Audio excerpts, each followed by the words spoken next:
How to change a Facebook profile to a business page. So let's begin. First of all, you need to open the Facebook application and log in to your account. After that, you have to click on this profile option here. First, if your profile is locked, you need to unlock it. Click on these three dots you see here, and from there, select the unlock profile option.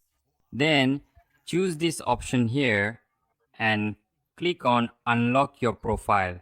As soon as you click on it, your profile will be unlocked.